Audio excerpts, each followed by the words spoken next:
All right, folks. Hey, how we doing? Welcome to the show. You are not going to believe this one. Seriously, grab a seat, because this is a doozy. So, get this. A bunch of film critics, they do their job, they review a movie, and apparently, they committed treason. No, I'm not making this up. That is a thing that people are actually saying for reviewing a movie. And what was their crime? What was this great act of treason? Well, they called the film Dhurandhar propaganda. That's it. And women critics especially got hit with this, and the internet it exploded. People sending messages like, "How dare you call this propaganda?" And the critics are just sitting there like, we were just describing the genre?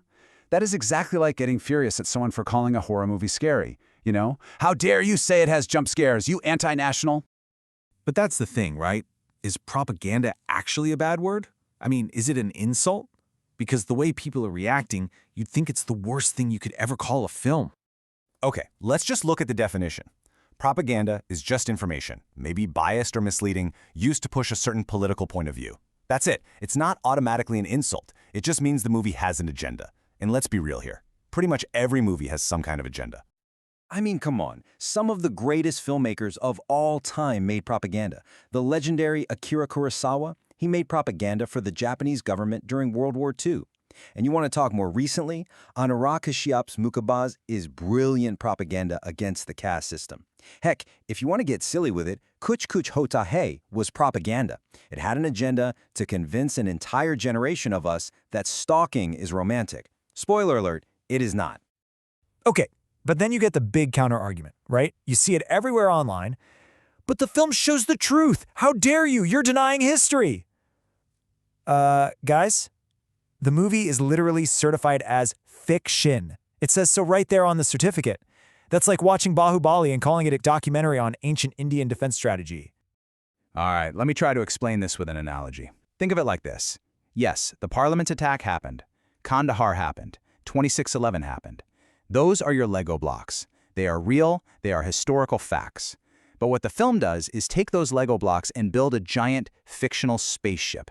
And then people point to the spaceship and scream at the critics, "See, it's real." Just because the Legos it's made of are real. That's not how it works. And that's the whole point, right? The critics aren't denying history. They're just saying fiction is, well, fiction.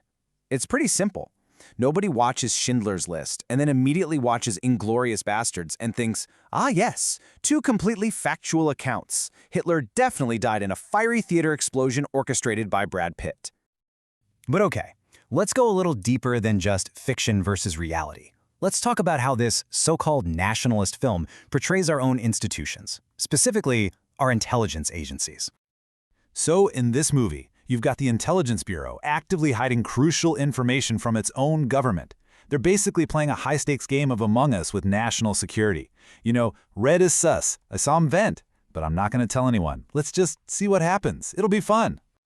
And here's the kicker. That's not nationalism. That's literally a constitutional crisis. The Intelligence Bureau reports to the state. So if you're a true nationalist, you should be outraged that this movie shows our own institutions as rogue agents going off on their own. But I guess accountability is kind of boring, right? Rogue agents, super spicy. Okay, now, let's be fair. Let's give credit where it's due. The film itself, it's really well made. I mean, the action sequences are spectacular. The way the music syncs up with the choreography, with the violence, it's incredible. One critic described it perfectly. It's like Baby Driver, but everyone's committing patriotic murder. The film absolutely knows what it's doing. It wants you to feel something, and boy does it succeed. That's real skill. So this brings us to another attack you see leveled against the critics. People say, oh, you're just asking for nuance. But they're completely missing the point. The critics are asking for character nuance. They're not saying, hey, maybe we should hear the terrorist side of the story. No one is saying that. They're just asking for characters that feel like actual human beings. So what does that even mean, character nuance? Well, even Mogambo in Mr. India, Mogambo Khushwa. The guy takes joy in being evil. He's got a personality. The villains in Dhurandhar, on the other hand, their motivation is they're evil. Why are they evil? Well, because they're the bad guys. That's it. I mean, you can just picture the writer's room meeting, right? Okay, team, what's the villain's motivation? He's bad. Right. Any complexity, a backstory? Nah, That's too confusing. Hobbies? Too much nuance. We're making propaganda here, not Dostoevsky. Perfect. Ship it. But okay, jokes aside, here is the real problem. The one that critics have pointed out that's not about opinion, but about a major factual inaccuracy. The film claims that Baloch nationalists supplied the weapons for the 26/11 attacks in Mumbai and then celebrated with the ISI, Pakistan's intelligence agency. Let me be perfectly clear, there is zero, and I mean zero, evidence to support this claim. None. We know who carried out those attacks. Lashkar-e-Taiba.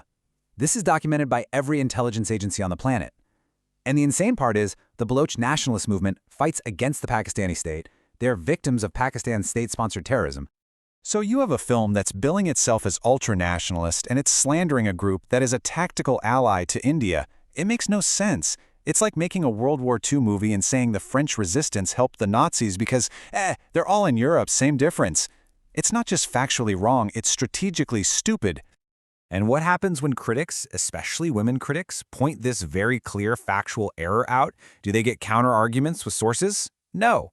They get called traitors. They get threats in their DMs. Because, nothing screams "I'm secure in my beliefs" like threatening to harm someone who pointed out a flaw in a movie you like. So look, here's the deal. Dhurandhar is a technically impressive propaganda film. And that's fine. You can enjoy it, you can appreciate the craft and the action. But can we also be honest about it? Can we admit it's a political narrative, not a documentary? Can we discuss the parts where it plays fast and loose with the facts, and maybe even talk about where it could have been a better story? Doing that's not being anti-national, that's just having a conversation about art. But apparently in today's world, having that conversation, especially if you're a woman, is now an act of treason. So, I just want to end by saying to all those critics out there taking all this heat, thank you. Thank you for doing your jobs. Thank you for not just clapping like trained seals at anything that wraps itself in the flag. The mobs might be screaming, but you're doing the real work.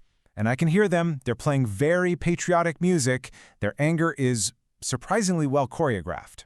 Anyway, this has been my talk on film criticism and treason. Thank you.